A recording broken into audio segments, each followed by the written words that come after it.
ርዕሳችን በዋናነት ኢየሱስ ማን ነው? እንግዲህ ኢየሱስ ማን ነው በሚል ርዕስ ውስጥ እሱን ለመነጋገር ዮሐንስ ወንጌል ምዕራፍ 1ን የከፈትነው። ዮሐንስ ወንጌል ምዕራፍ 1 ቁጥር 17 እና 18 ነው ያነበብነው። ምናልባት ዛሬ እሱን አንብበን እከለስና ወደ ቀረው ሐሳባችን እንገባለን። የዮሐንስ ወንጌል ምዕራፍ 1 ቁጥር 17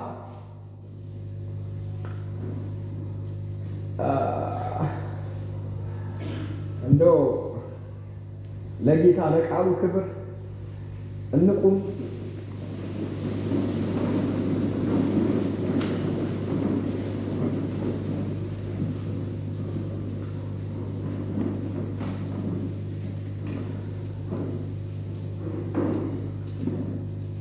መቼም ቢሆን እግዚአብሔርን ያየው አንድስ እንኳ የለም፣ በአባቱ እቅፍ ያለ አንድ ልጁ እርሱ ተረከው። ይህን ቃል አብረን እናውጅ። መቼም ቢሆን እግዚአብሔርን ያየው አንድስ እንኳ የለም፣ በአባቱ እቅፍ ያለ አንድ ልጁ እርሱ ተረከው። ጌታ ይባረክ። ቁጭ እንበልና እንቀጥል።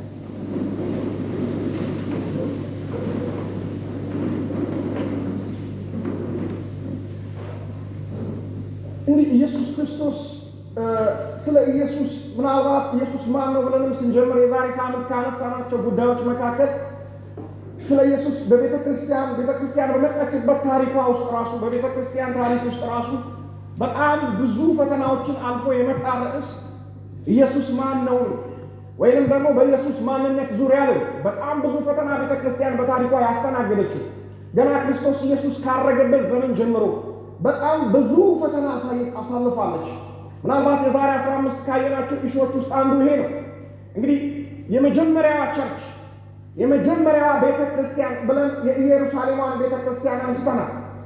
በዛን ዘመን በነበረች በዛች ቤተ ክርስቲያን ውስጥ የነበረው ትልቁ ፈተና ከኢየሱስ ክርስቶስ ማንነት ጋር ተያይዞ ኢየሱስ ብቻውን አያድንም የሚል ትምህርት ነበረ ብለናል። ኢየሱስ ለመዳን ብቻውን በቂ አይደለም። ኢየሱስ ምናልባት ለመዳን አንድ ነሰሰሪ ኮንዲሽን እንጂ ብቻውን ሰፊሸንት ብቻውን በቂ አይደለም የሚል አደገኛ ትምህርት ነበረ። ይህ ትምህርት ደግሞ በብዛት ይነሳ የነበረው ከይሁዲ እምነት ተከታዮች ነበር። እንግዲህ ኢየሱስ ለማዳን ብቻውን ስለማይበቃ ኢየሱስ ላይ ሌላ ነገር መጨመር አለበት። ለአብነት ምናልባት እንደ መገረዝ ያሉ ስርዓቶች ኢየሱስ ላይ ይጨመሩ። እንደነዚህ ያሉ ስርዓቶች ሲጨመሩ ኢየሱስ ሲደመር መገረዝ ኦር ሌላ የኦሪት ሕግ ደምሩበትና ሳሊቬሽን ደህንነት ይሰጣሉ። ስለዚህ ኢየሱስ ብቻውን አይበቃም የሚል ትልቅ ነውጥ ነበር። ምናልባት እኛ የዛሬ 15ን ስናወራ ያነሳነው አንዱ ስፍራ የአንጾኪያን ቤተክርስቲያን አይተናል። የአንጾኪያ ቤተክርስቲያን ትልቅ ወጀብ ነው የተነሳባት። ምክንያቱም ከአሕዛብ ወገን የነበሩ ብዙ ሰዎች በክርስቶስ ኢየሱስ አምነው ወደ ቤተክርስቲያኗ መጥተው ነበር እና በውስጥ የነበሩ አይሁዳውያን ከውጭም ያሉ ደግሞ የይሁዲ እምነት ተከታዮች በጣም ተጽዕኖ ያሳድሯባቸው ስለነበረ እነዚህ በክርስቶስ ያመኑ ሰዎች ይገረዙ በሚል በጣም ጭቅጭቅ ሲነሳ ከአንጾኪያ ቤተክርስቲያን ጳውሎስ ተወክሎ ከበርናባስ ጋር ኢየሩሳሌም ሄደ። የመጀመሪያው የቤተ ክርስቲያን ታሪክ ውስጥ ያለውን የኢየሩሳሌም ጉባኤ አነሳ። ምናልባት በ51 ዓመተ ምህረት ይሆናል። ስለዚህ ይሄ ጉባኤ ተደረገ። ቤተ ክርስቲያን የኢየሩሳሌሙ እንግዲህ ማዕከላዊው ነው ኢየሩሳሌም። አዕማድ የሆኑት ሐዋርያት ያሉት እዛ ናቸው። ሽማግሌዎች፣ ነቢያት ያሉት እዛ ናቸው። ትልቅ ውሳኔ ተወሰነ። የውሳኔው ፋይናል ጀጅመንቱ ምን ነበረ? ኢየሱስ ለመዳን ብቻውን በቂ ነው። ኢየሱስ ላይ ምንም ሳይደመር ኢየሱስ ለመዳን ይበቃል። አሜን። ኢየሱስ እኛን ለማዳን ደህንነት በክርስቶስ ለማግኘት ክርስቶስ ኢየሱስ ብቻውን በቂ ነው አለ። አባቶቻችን ላይ የነበረውን ሸክምና ቀንበር ደቀ መዛሙርት ላይ አንጫን ብለው ነው የወሰኑት። ምናልባት ከአሕዛብ ወገን ስለመጣችሁ ከጣዖት አምልኮ ከመሳሰሉት ነገር የሞተን ነገር ከመመገብ ከዝሙት ሽሹ፣ በተረፈ ግን መዳን በጸጋ ነው ብለው ወሰኑ። ስለዚህ ቤተክርስቲያን ከዛ በኋላ በመጀመሪያው ክፍለ ዘመንም ብዙ ትናቅ ነበር። በተለይ ኖስቲሲዝም ፍልስፍና የኖስቲሲዝም ፍልስፍናን ያራምዱ የነበሩ አስተማሪዎችን ቤተክርስቲያን ዙሪያ አንዣበው ስለነበረ ቤተክርስቲያንን በብዙ ያምሷት ነበር። ይሄ ሁሉ ደግሞ አሁንም ዞሮ ዞሮ ከኢየሱስ ጋር የተያያዘ ነው። ኢየሱስ አሁን ኖስቲሶች ያስተምሩ የነበሩት ትምህርት ውስጥ አንዱ ኢየሱስ ሰው ይመስላል እንጂ ሰው አይደለም። ሰው የሚመስል ነገር ነው እንጂ ሰው ምክንያቱም ስጋ እርኩስ ነው ብለው ነው እነሱ የሚያምኑት። እርኩስ የሆነን ስጋ ደግሞ አምላክ ሊለብስ አይችልም። ቃልም ስጋ ሆነ የሚለውን አይቀበሉም። ስለዚህ ኢየሱስ ሰው የሚመስል ነገር ነው እንጂ ሰው አይደለም። ስለዚህ ዮሐንስ ይህን ቻሌንጅ ያደርጋቸው እንደነበረ አይተናል። ክርስቶስ በስጋ እንደመጣ የማያምን መንፈስ ይህ የክርስቶስ ተቃዋሚ መንፈስ ነው ያለ ዮሐንስ በመልእክታቱ ቻሌንጅ ያደርጋቸው ነበር። ስለዚህ የመጀመሪያዋ ኤርሊ ቸርች በመጀመሪያው ክፍለ ዘመንም የነበረ ብዙ ነውጥ ነበረ ነው። ምናልባት ከፍ ልበል ከፍጥነት አንጻር የዛሬውን ትምህርት እሱ ስላልሆነ ወደ አራተኛው መቶ ክፍለ ዘመን ስንሄድ ደግሞ ምናልባት የምናገኘው የኒቅያን ጉባኤ እናገኛለን። በ325 አካባቢ የተደረገ ጉባኤ። ይህ ጉባኤ ካወገዟቸው ሰዎች መካከል አንዱ አሪዮስ ነው። አሪዮስ ደግሞ ያስተምረው የነበረው ትምህርት ይህንን የኖስቲሲዝምን ፍልስፍና ነው ያስተምር የነበረው። የኖስቲሲዝም ፍልስፍና ደግሞ የተቀዳ ወደኋላ ከክርስቶስ ኢየሱስ ልደት በፊት የነበሩ የግሪክ ፈላስፎች እነ ፕሊቶን ጨምሮ ይነዙ የነበሩ ትምህርቶቻቸው ናቸው ከክርስትና ጋር ሊቀየጡ የመጡት። ስለዚህ አደገኛ ትምህርት ነበር። ስለዚህ አሪዮስን ብድግ አለና ያን አይነት ነገር ማራመድ ጀመረ። ስለዚህ ቤተ ክርስቲያን በታሪኳ በአሪዮስም ተልጣለች። አሪዮስም ያስተምረው የነበረው ትምህርት ይሄ ነው። ኢየሱስ ፍጡር ነው። እግዚአብሔር መጀመሪያ ኢየሱስን ፈጠረ፣ ከዛ በኢየሱስ ደግሞ የቀረውን ዓለም ፈጠረ። ኢየሱስ ፍጡር ነው እንጂ ፈጣሪ አይደለም። ኢየሱስ የጀመረበት ፖይንት አለ፣ ጀማሪ ነው። እንደዚህ አይነት ትምህርቶችን ይዞ መጣ። ቤተ ክርስቲያን አወገዘችው። ምን አልፏችሁ እቺ ገና ከለጋ ዕድሜዋ ጀምሮ ቤተ ክርስቲያን በእነዚህ አይነት አስተማሪዎች በእነዚህ አይነት ትምህርቶች ስትናጥ የመጣችው በኢየሱስ ማንነት ዙሪያ ነው። ዲያብሎስም ቢሆን የሚተገው እዚህ ፖይንት ላይ ነው። ምክንያቱም እዚህ ፖይንት ላይ ነው ሳልቬሽን ደህንነት ያለው። ፋይናሊ ምናልባት እንደ ኬልቄዶን ያሉ ጉባኤያትንም ለማንሳት ሞክረናል። እዛ ላይ ደግሞ የተወገዙ ሰዎችንም አንስተናል። እዛ ላይ ንስጥሮስና እነ አውቃፊ ተወግዘዋል። ንስጥሮሳውያን ደግሞ ኢየሱስን ሁለት ኢየሱስ አደረጉት። ሁለት አካል ሁለት ባህሪ ሁለት አካል አደረጉት። ስለዚህ መለኮት የሆነው ኢየሱስ እዚህ ጋር፣ ሰው የሆነው ኢየሱስ እዚህ ጋር፣ ሁለት ኢየሱስ ንስጥሮስ ፈጠረ። ይህን ቤተክርስቲያንን በብዙ ናቃ። ንስጥሮስን እየተቃወመ ደግሞ ሊያስተምር አውቃፊ ብቅ አለ። ንስጥሮስ ልክ አይደለም ማለት እና ምንድነው ልኩ? አይ አንድ አካል አንድ ባህሪ አለ። አመጣና እሱ ደግሞ ጨፈለቀው። ምክንያቱም መለኮትነቱ ሰፊውን ከቨሬጅ ያገኛል። ቢያንስ ከ90% በላይ አምላክነቱ ነው የሚገዝፈው። ሰውነቱ ጥቂት ነገር ናት።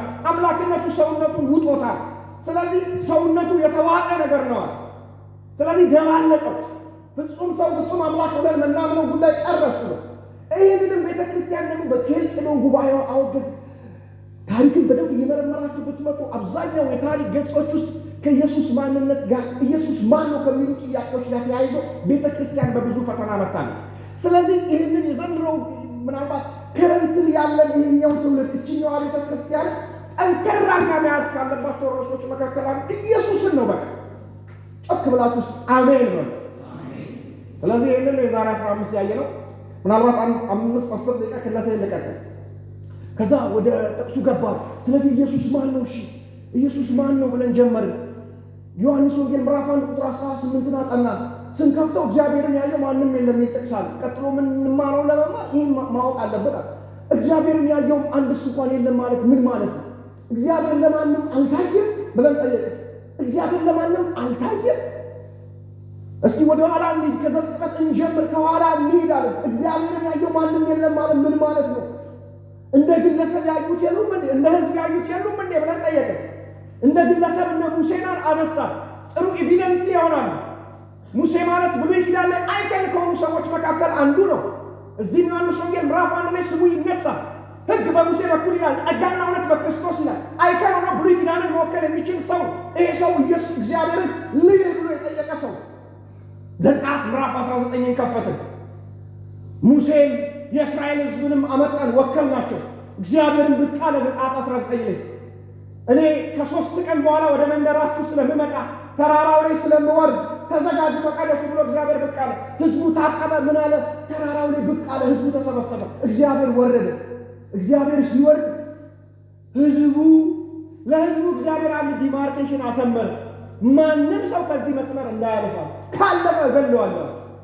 ሁሉም ፈራ፣ ተርበደበዱ።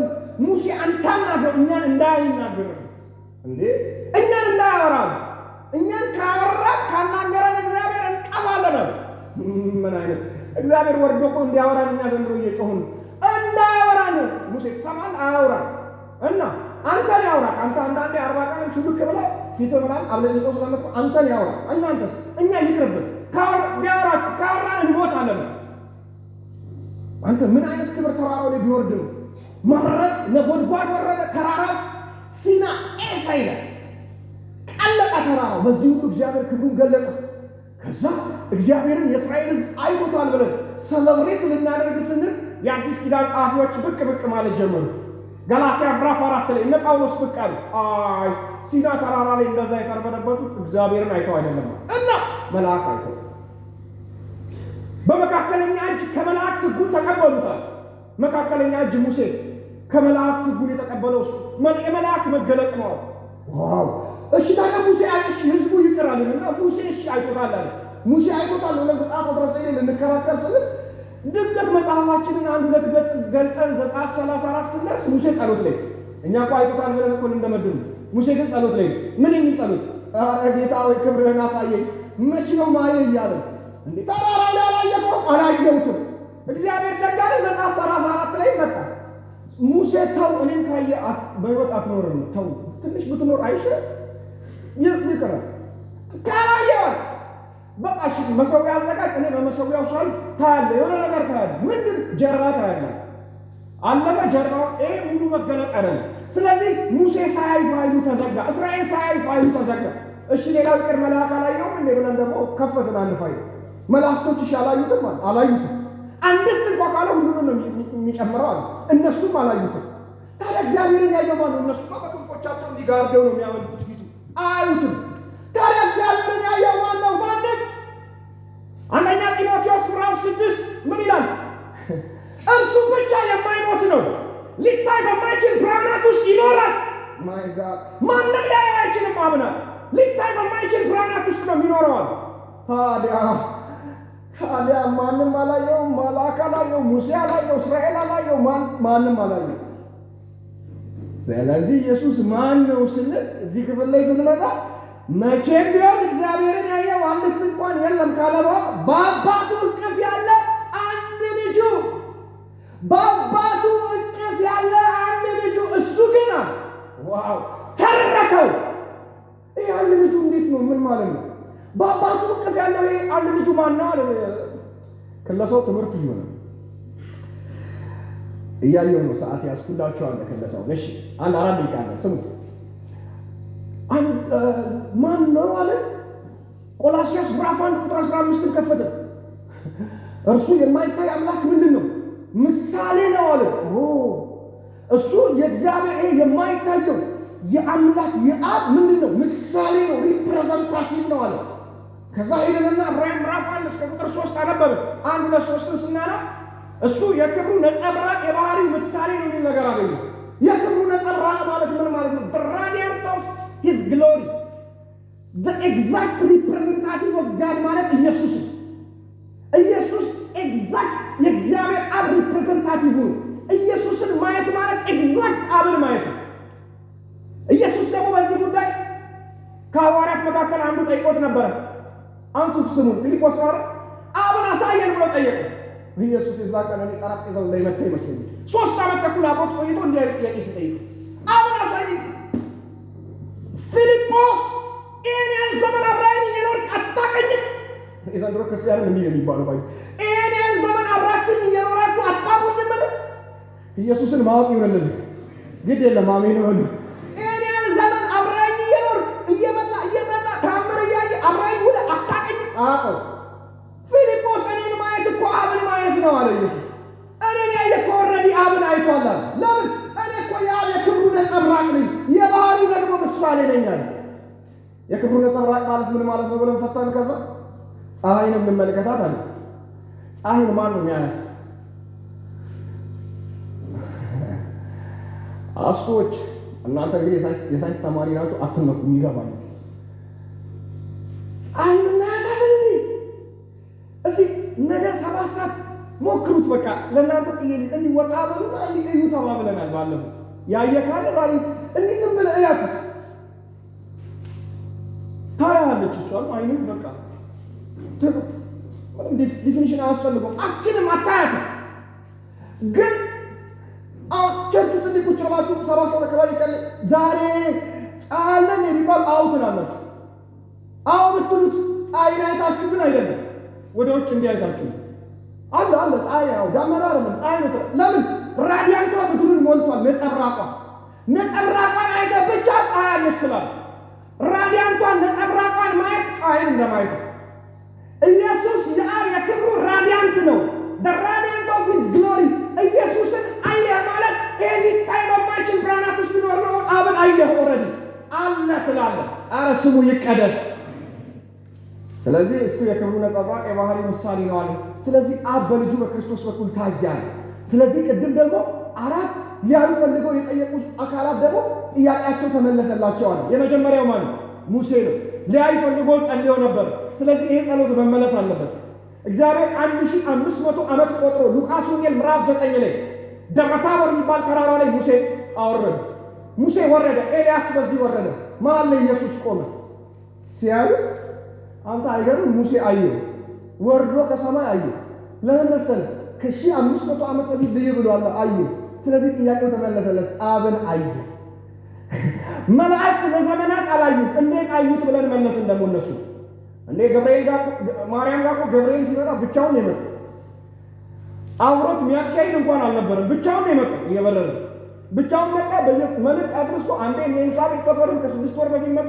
ብቻ መልእክት በተን አድርጎ ሄደ። ብቻውን በቃ ብቻውን ነው መጥቶ የሄደው። ትወልጃለሽ ነው መልእክት። ስትወልድ ግን ብቻውን አልመጣም። የሰማይ መላእክት ሰማያት ተከፍቶ ተንጋጉ። ለምን? ለዘመናት ሊያዩት የሚናፍቁት አንድ ፊት አለ።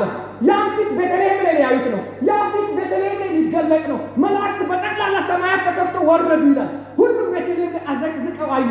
ክብር በአርያም ለሱ ይሁን አሉ። ኧረ ስሙ ለዘላለም ይባረክ።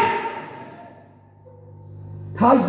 ለዛ ነው አንደኛ ጢሞቴዎስ ምዕራፍ 4 ላይ ለመላእክት የታየ እግዚአብሔርን የመምሰል ሚስጥር ያለ ጥርጥር ታላቅ ነው ካለ በኋላ በስጋ የተገለጠ ለአሕዛብ የተሰበከ ለመላእክት የታየ ኦልሬዲ በስጋ የተገለጠው ኢየሱስ ለመላእክት የታየ ነው። አብን አዩት ክራይስት በክርስቶስ በኩል። ስለዚህ ይሄን የዛሬ ሳምንት ያወራል። በፍጥነት ወደ ዛሬው ሐሳባችን እንሂድ። ጌታ ይባላል። ስለዚህ ይህ የአብ የክብሩ ነጸብራቅ ነው፣ የባህሪው ደግሞ ምሳሌ ነው እያልን ያወራነው ኢየሱስ ክፍሉ ላይ አንድ ቃል አለች። በክፉ ያለ አንድ ልጁ ምትል ቃል አለች። እሱ ተረከው። ስለዚህ የሳምንቱ ሪቫይዝ ተደርጓል። ሳምንት ያልነበራችሁ አብረን መቀጠል እንችላለን። እንዲህ የሚል ቃል አለ ማለት ነው።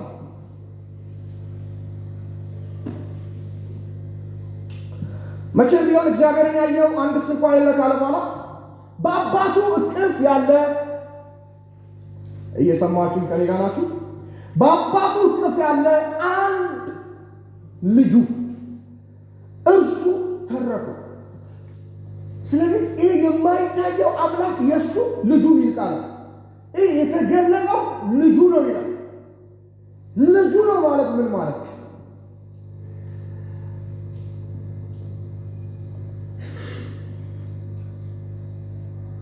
ጌታ ይባላል።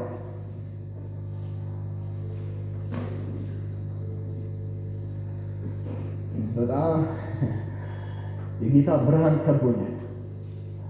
ሙቀቱን አልቻልኩም። እሺ ጌታ ይባላል። እስኪ ከኔ ጋር ያላችሁ ለጌታ ክብር አጨብጭቡ።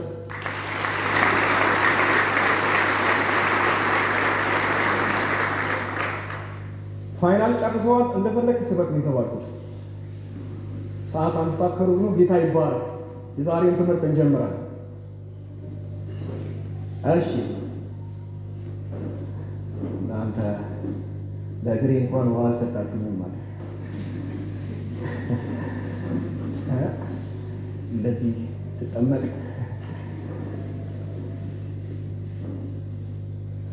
እሺ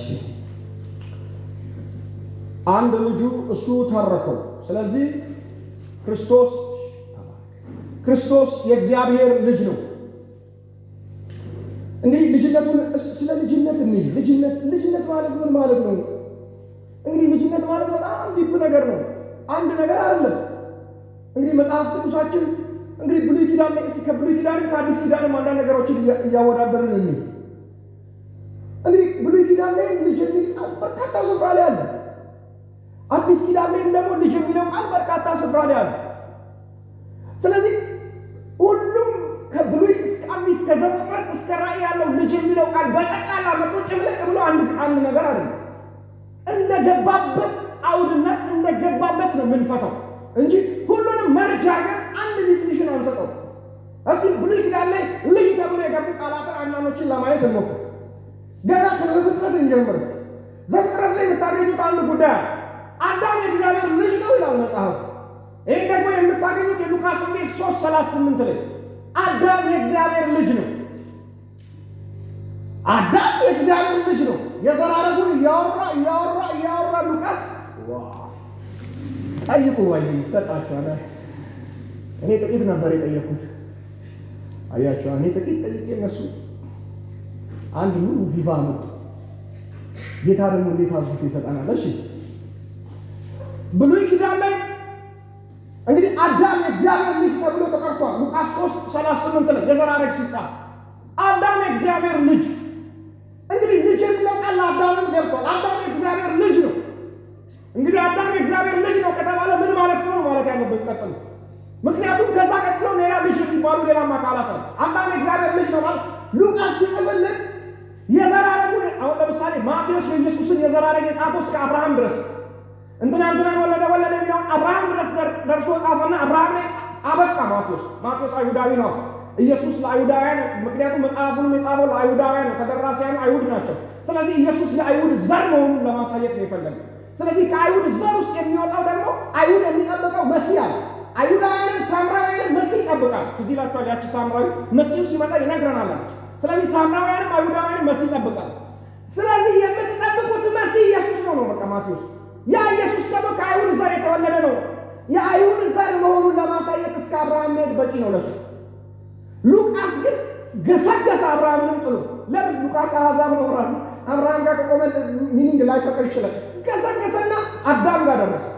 እንትናን ወለደ ብሎ አዳም ጋር ሲደርስ ማን ወለደ ይበል? አዳም። በቃ አዳም የእግዚአብሔር ልጅ ነው። ምን ማለት ነው? አዳም የእግዚአብሔር ልጅ ነው ማለት አዳም መገኛው እግዚአብሔር ነው ማለት ነው። አዳም ከእግዚአብሔር ነው የተገኘው። ሶርሱ እግዚአብሔር ነው የአዳም። ስለዚህ አዳም የእግዚአብሔር ልጅ ነው ማለት አዳም ከእግዚአብሔር የተገኘ ነው ማለት። እሺ እንቀጥል። አሁንም ብሉይ ኪዳን አሁንም ከዘፍጥረት ሳትወጡ ገና ምዕራፍ 6 ላይ መላእክት የእግዚአብሔር ልጆች ናቸው። የሰው ልጆች ምዕራፍ 1 ከቁጥር 1 ጀምሮ አንብቡ። የሰው ልጆችና የእግዚአብሔር ልጆች ምን አሉ ይላል? ተገናኙ ይላል። የሰው ልጆችና የእግዚአብሔር ልጆች የሚለውን የሴት ልጆች ብለው ያስባሉ። ኖ እንደዛ አይመስለኝም። አይደለም። የእግዚአብሔር ቤን ኤሎሂም ነው የሚለው፣ መላእክት ነው የሚለው ቃሉ ቀጥታ ሲፈታ ራሱ መላእክት ነው። መላእክትን የእግዚአብሔር ልጆች ይላቸዋል። ስንት ላይ? ምዕራፍ 6 ላይ። እሱ ከፈለጋችሁ ሌላ ኢዮብ መጽሐፍ ላይ ሄዳችሁ ማየት ትችላላችሁ። ኢዮብ መጽሐፍ ላይ ኢዮብ ምዕራፍ 1 ቁጥር 6 ላይ የእግዚአብሔር ልጆች የአምላክ ልጆች ይባላሉ። ስለዚህ መላእክትን የእግዚአብሔር ልጆች ተብለው ተጠርተዋል። የእነሱስ ምን ማለት ነው? እኔ በጣም የሚገርመኝ አዲስ ኪዳን ላይ ደግሞ መጣችሁ የመላእክትን እስኪ እናወዳለን። ዕብራውያን ምዕራፍ 1 ላይ ጸሐፊው እንደዚህ ያለ ከመላእክት አንተ ልጄ ነህ እኔ ዛሬ ወለድኩ ያለው ከቶ ለማን ነው እንዴ? አንተ ልጄ ነህ ከመላእክት ማንም ብሏል አለ? ማንንም አላለም ማለት የዕብራውያን ጸሐፊ ምዕራፍ 1 አልተባሉም እንዴ ብላችሁ ዘፍጥረት ስትመጡ ደግሞ መልአክ የእግዚአብሔር ልጅ የሚል ቃል አለ። የዕብራውያን ምዕራፍ 1 ላይ አንተ ልጄ ነህ እኔ ዛሬ ወለድኩ ሲል ልጄ ነህ የሚለው የእነዚህ አይነት ልጅነት አለ። ይህ ልጅነት ሌላ ልጅነት ስለሆነ ከመላእክት ማንም በዚህ ልጅነት ልጄ አልተባለም። ስለዚህ በዚህ ልጅነት ምክንያት ኢየሱስ ይበልጣል ይልቁ ነው። በኋላ እናያለን። በዚህ ልጅነቱ ምክንያት ኢየሱስ ይበልጣል አንድ ቃል ሆኖ ያስይዛል። እና የመላእክት እሱ ሌላ ነው። ለምን? እሱ መገኛቸው እግዚአብሔር እንደሆነ ነው የሚያሳየው። አንተ በጣም የሚገርም እስቲ ገስግስ። አሁንም ዘፍጥረት ውስጥ ልጅ የሚል ቃል ፍለጋ ብዙ እኮ ነው ያለው። እኛ ሰዓት አይበቃንም፣ ግን አንዳንዱን አሁን ሁለት ሃይላይት አደረሰ። ሶስተኛ ልጨምርላችሁ። ዘጸአት ምዕራፍ 4 ቁጥር 23 ነው። ዘጸአት 4:23 ላይ እስራኤል የበኩር ልጄ ነው የሚል ባልኮ እግዚአብሔር እስራኤል የበኩር ልጄ ነው። ምን ማለት ነው? የበኩር ልጄ ነው ማለት እናንተ የበኩር ልጅ ማለት የመጀመሪያ ልጅ ማለት የበኩር ልጅ ማለት የመጀመሪያ ልጅ ሆነ ልክ ዘጸአት ምዕራፍ 4 በፊት እግዚአብሔር ልጅ የለውም እንዴ እኮ አነሳን ልጅ ተብሎ የተጻፉ እኮ አሉ። መልአክ ልጅ ተብሎ ተጽፏል። አዳም ልጅ ተብሎ ተጽፏል። እስራኤል ጋር ደርሶ ለምንድን ነው የበኩር ልጅ ቃል ሳይቀር የገባለ? እነዚህ አልተባሉም እንዴ? ተብለዋል። ስለዚህ ይሄ ምን ማለት ነው ማለት አይሻልም? እንደዚህ ነው እየፈታን ምን ማለት ነው? ይሄስ የበኩር ልጄ ነው ካለ የመጀመሪያ ልጄ ነው እያለ ምን ማለት ነው? የመጀመሪያ ልጄ ነው ማለት እስራኤል ማለት እኮ ግለሰብ አይደለም፣ ህዝብ ነው። አሁን እስራኤልን እንደ ኔሽን እግዚአብሔር ልጆቼ ናቸው ያው የመጀመሪያ ማለት እስራኤል እግዚአብሔር እንደ ህዝብ ለራሱ የለየው ህዝብ ከእስራኤል በፊት የለም። ከእስራኤል በፊት ግለሰብ ነው የለየው፣ ህዝብ ግን አልለየም። ለመጀመሪያ ጊዜ እግዚአብሔር ህዝብ የለየው እስራኤልን። ስለዚህ የመጀመሪያ የተለዩ ማለት ነው። ይሄ ደግሞ የመጀመሪያዎች ለኔ የተለዩ ማለት ነው። የበኩር ልጅ ማለት ለእስራኤል የመጀመሪያ ናቸው፣ በኩር ናቸው። ምን ያሉ ለኔ የተለዩ ከነሱ በፊት ማንንም ህዝብ እግዚአብሔር አልለየም ለራሱ። ስለዚህ ለመጀመሪያ ጊዜ የተለዩ ለኔ አላቸው ማለት። ስለዚህ ለእስራኤልም ይሄ ቃል ገብቷል ማለት ነው። እንግዲህ ብሉይ ኪዳንን እየቆፈርን በደንብ ብንል እስከ ግለሰብ ድረስ የሚደርስ ነገር ታገኛላችሁ። አሁን መዝሙር 89 ጥቂት ሐሳብ ላንሳላችሁ። መዝሙር 89 ደግሞ ዳዊትም ልጄ ብሎ ይጠራዋል እግዚአብሔር። ያው የበኩር ልጄ ይላል እዚህ ክፍል ላይ። እናንተ መዝሙር 89 ሙሉ አጥኑት። ዶርም ስትሄዱ ሙሉ አጥኑት። መጋበዛችሁ ጥቅሶቹን ሙሉውን አጥኑት።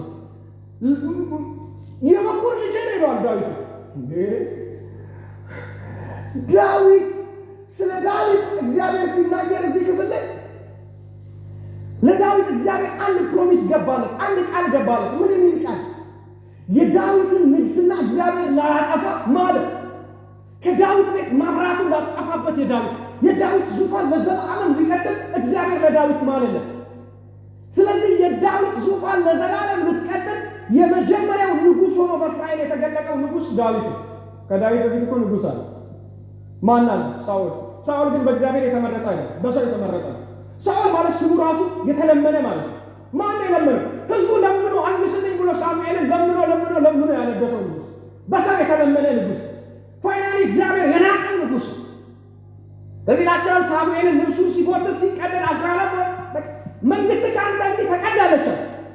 እግዚአብሔር ናቀው ሳኦል። ዳዊት ጋር ስትመጡ ግን የእሴይን ልጅ ዳዊትን ፈልጎ አገኘው ይላል። ፈልጌ ነው ያገኘሁት አለ እግዚአብሔር። ፈልጎ ማግኘት ብቻ እንዳይመስል መረቀው፣ ለየው፣ ቅዱሱን ቅባት አፈሰሰበት፣ ለራሱ አደረገው እግዚአብሔር። ስለዚህ የመጀመሪያ የእስራኤል ንጉሥ ብሎ እግዚአብሔር ዙፋኑ ያው ለዘላለም የሚጸና ዙፋን ሰጠው። ለማን? ለዳዊት። የዳዊት ዙፋን ለዘላለም የሚጸና ነው። ታሳያቸዋለሁ በኋላ። ኢየሱስ ሳይቀር መጥቶ እዚህ ዙፋን ላይ የሚነግሰው መሲሁ ሳይቀር የዳዊት ልጅ የተባለበት በዚህ ምክንያት ነው። ስለዚህ ለዳዊት ይሄ ተሰጠው። ስለዚህ ከዳዊት በኋላ በእስራኤል ታሪክ ውስጥ የሚመጡ ንጉሶችን እግዚአብሔር ልጄ ብሎ ሲጠራ ታያላችሁ። ሰለሞንን ታገኛላችሁ። ለአብነት ሰለሞንን ላንሳላችሁ። ሁለተኛ ሳሙኤል 7:14 ያጡ። ስለዚህ በእስራኤል ታሪክ ሰለሞንን እንደዚህ ነው የሚለው፣ ልጄ ተብሎ ይጠራል። መቼ? ሰለሞን ከነገሰ በኋላ የእግዚአብሔር ልጅ ተብሎ ተጠራ። የእግዚአብሔር ልጅ ተብሎ ሰለሞን ሲጠራ፣ ዳዊት ሲጠራ ምን እየተባለ ነው? እግዚአብሔር ለዘላለም ባጸናው በዳዊት ዙፋን ላይ ተቀመጡ ማለት ነው። ስለዚህ ነገሱ ማለት ንግስናን የሚያሳይ ልጅነት ይኸውላችሁ። ብሉይ ኪዳን ላይ በተለያየ ቫራይቲ ልጅ የሚለው ቃል በዚህ መንገድ ቁጭ ብሏል። ስለዚህ አዲስ ኪዳን ላይ እንደዚህ አይነት ባህሪዎችን እናንሳ። ልጅ ስለሚለው ቃላቶች አዲስ ኪዳን ላይ ልጅ የሚለው ቃል አሁንም እንዳልኳችሁ የተለያየ ቦታ ላይ ታገኙታላችሁ። አንዳንድ ቦታ ላይ የሰዎችን ባህሪ ለመግለጽ ሳይቀር ልጅ የሚለው ቃል ገብቷል አይደል? የነጎድጓድ ልጅ የሚል ቃል የለም። የእፉኝት ልጅ የሚል ቃል የለም። የእፉኝት ልጅ ማለት ምን ማለት? እፉኝት ወልዳው ነው እንዴ? ያንስ እፉኝት እኮ የሆነ ነገር ነው አይደል? የነጎድጓድ ልጆች ይላል ያዕቆብንና የዘብዴዎስን ልጆች ያዕቆብንና ዮሐንስን የነጎድጓድ ልጆች ነው ምንድነው የሚላቸው? ነጎድጓድ ናቸው። ምን ማለት ነው? ምናልባት ቁጡ ናቸው።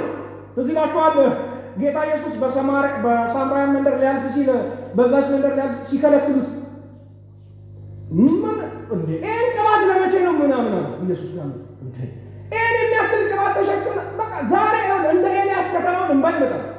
ምን አለ? በቃ አንተ ብቻ እንደ ኤልያስ እዘዝ።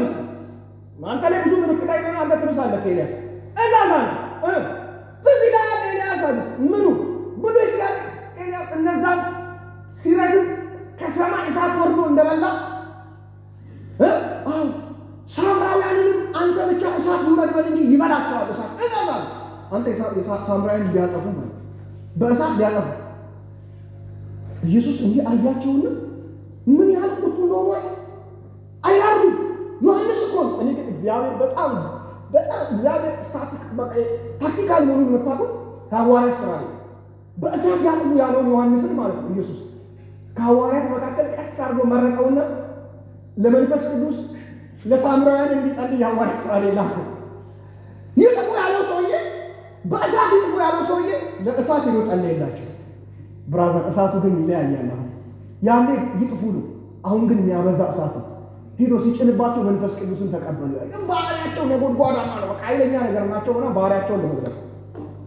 ስለዚህ እንደዚህ አይነት ቃላቶች አዲስ ኪዳን ላይ አሉ። እኛ አሁን በጣም ብትን ካልንበት ሰብሰብ ብለናል። እስቲ ወደ ኢየሱስ ቅድም ወዳልነው አይነት ኢየሱስ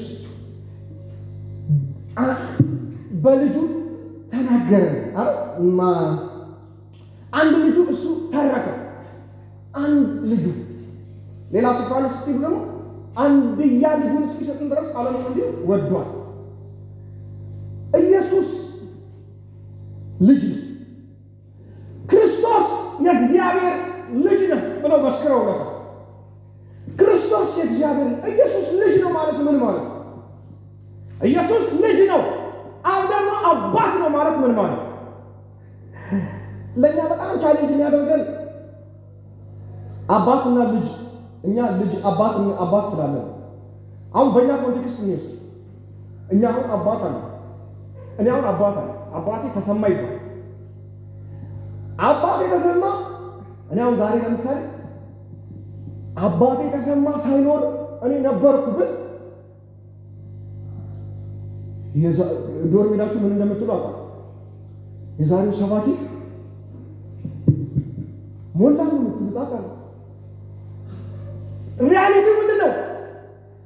ተሰማ ምናልባት በ20 ዓመቱ ወልዶኝ ይሆን አይደል ነው ብቻ የሆነ 25 ዓመቱ አካባቢ ሊሆን ይችላል። ማዘርን ያግባባት ከዛ ብቻ ሊቃል ለነሱ ብቻ ሊሆን ይችላል። እግዚአብሔር ከዘላለም አይተው። እሺ በደንብ አስቡት። እሱ ከኔ በፊት ስንት ዓመት ኖሯል ማለት ነው? 20-30 ዓመት ኖሯል። ስለዚህ ከኔ በምን ይበልጣል? በእድሜውና በኤክስፒሪየንሱ ይበልጣል። ከኔ በፊት ረጅም ዓመት ኖሯል። ከኔ በፊት ብዙ ኤክስፒሪየንሶች አሉት። ህይወት ብዙ በቃ ከኔ በፊት የነበረ አሁን እኔ አርፍጄ የመጣው ነገር ነው። ኢየሱስ የእግዚአብሔር ልጅ ነው፣ የአብ ልጅ ነው ስንል ምን ማለት ነው? አብ የነበረበት የሆነ ዘመን ነበረ። ከዛ የሆነ ሰዓት እንደኔ ኢየሱስ ብቅ አለ ማለት ነው። አረን እኔ በጣም የሚገርመኝ አብ የኖረበት ወልድ ያልኖረበት ዘመን የለም። ወልድ የኖረበት አብ ደግሞ ያልኖረበት ዘመን የለም። ሁለቱም ከዘላለም ነበሩ፣ ለዘላለም ይኖራሉ። አረ አሜን። ይሄን ዲፋይን እናደርገዋለን ግን ይላችሁ። ስለዚህ የእግዚአብሔር ልጅ ነው ኢየሱስ ስንል ክርስቶስ እኮ የነበረ ነው እንዴ! ክርስቶስ እኮ ይመጣል ብሎ እኮ ሕዝብ ሁሉ ይጠብቅ ነበር እኮ። ቀደም ብያቸዋል። ይሄ ክርስቶስ እኮ ሲወለድ ኢየሱስ ነው ተባለ። ኢየሱስ እሱ ክርስቶስ ነው ተባለ። ግን ክርስቶስ በፊትም አይሁዳውያን ይጠብቃሉ። አሁንም እኮ ብትሄዱ ይጠብቃሉ። ክርስቶስ ይመጣል ብለው የሚጠብቁ ከሆነ ነበረ ማለት ነው። ክርስቶስ ከሆነ ደግሞ አንተ ክርስቶስ የሕያው የእግዚአብሔር ልጅ ነህ ብለው መስክረውለት። ልጅ ነው ምን ማለት ነው? ልጅ ነው። ይሄ ልጅነት ምኑን ነው የሚያሳየው አትሉኝ? የኢየሱስ ይሄ ልጅነቱ የሚያሳየው መለኮትነቱን ነው፣ አምላክነቱን ነው የሚያሳየው። ይህ ራእይ ምዕራፍ 4 ቁጥር 8 እንደዚህ ይላል፣ የነበረ ያለ የሚመጣ ነው። ስለዚህ የነበረ ያለ የሚመጣ ነው የእሱ ልጅነት። ይህ ደግሞ ኢየሱስ ፕራክቲካሊ ያገለገለ ባሳለፈበት ጊዜያቶች ውስጥ ደግሞ በደንብ መረዳት እንችላለን። ወደ ምሳሌዎች በደንብ ገባ እንበል። ትዝ ይላችኋል የማቴዎስ ወንጌል ምዕራፍ 14 ቁጥር 22 ያዙት። ማቴዎስ 14 22 ጌታ ኢየሱስ እንደዚህ ያለ ደቀ መዛሙርቱን ማቴዎስ 14 22 እስቲ ማዶ ተሻገሩ። እነሱ ማዶ ታንኳን አስከስተው ጀመሩ ጉዞ። ኢየሱስ እየጸለየ አረፋፈደና ለሊት አካባቢ ኢየሱስ ባህር ላይ እየተራመደ ይመጣል። ኢየሱስ ባህር ላይ እየተራመደ ሲመጣ ነፋስ አለ፣ ወጀብ አለ፣ ተናውጧል፣ ማዕበሉ ሁሉ አለ። ሲያሉ መጽሐፍ እንደዚህ ይላል፣ እንዲህ መመላው ሲያሉ ምትሃት ነው አሉ። ይሄማ እሱ አይደለም፣ ይሄ ቅድም አብሮ የነበረው እሱ አይደለም፣ ምትሃት ነው አሉ። ይሄ ምትሃት ነው አሉ። ይጥራችሁ መጽሐፉ ምትሃት ነው አሉ። ለምን ውሃ ላይ እየተራመደ ነው እየመጣ ያለው። ማዕበሉ ወጀቡ ሁሉ ይንቀጠቀጣል፣ እሱ ውሃ ላይ ቆሟል። ጴጥሮስ ምትሃት ነው የሚለውንም አለፉና ፕሩፍ ሊያደርግ እኮ ነው። ጌታ ሆይ እሱ ከሆነ እኮ ፕሩፍ ሊያደርግ እስቲ ልምጣ ጥራኛል እና እኔ ይገርመኛል። መጽሐፍ ቅዱስ አንዳንድ ጊዜ ምን ያህል ድንቅ መጽሐፍ እንደሆነ መጣሁ። ኢየሱስ ምንም ማብራሪያ አልሰጠውም። ና አለ። ና እስቲ ና በሉ። ኧረ በሉ ግድ የላቸው። እና ምንድን ነው አሁን ድሮ እኛ ቄስ ምናምን የተማርነው እሺ፣ ወንበር ምናምን ራሳ ከኛ ነው ወንበር፣ ቄስ ትምህርት ቤት ከኛ ነው ወንበር። ከዛ ቄሱ ይቆማሉ፣ በቃ ፊደል ነው የምንቆጥረው። ዩኬጂ ምናምን አናውቅም። አብዛኞቻችሁ አታውቁም ነው አውቃችሁ።